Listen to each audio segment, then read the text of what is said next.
ST कर्मचाऱ्यांना सरकारी कर्मचाऱ्यांप्रमाणे पगारवाढ द्यावी या मागणीसाठी कास्ट्राईक संघटना आक्रमक।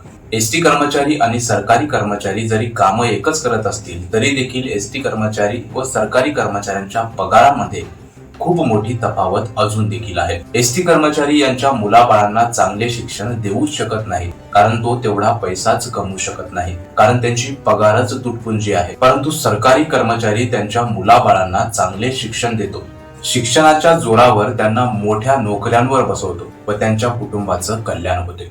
कारण सरकारी कर्मचाऱ्यांना तेवढी पगार आहे, त्यांची राहणीमान चांगली आहे, कारण त्यांना पगार चांगला मिळतो। एसटी कर्मचाऱ्यांना कमी पगार मिळत नाही असं म्हणत नाही, पण तो पगार कमी असल्यामुळे मुलाबाळांना शिक्षण चांगलं देता येत नाही आणि अगदी गरिबासारखं राहावं लागतं।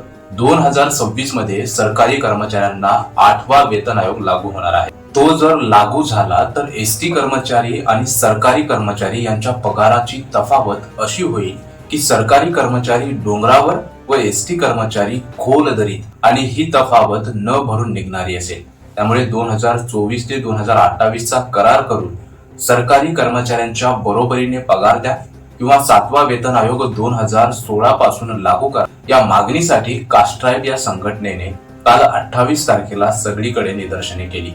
खरं म्हणजे हे एका संघटनेचे काम नाही, सर्व संघटनांनी मिळून या सरकारला भांडले पाहिजे असं मला वाटतंय।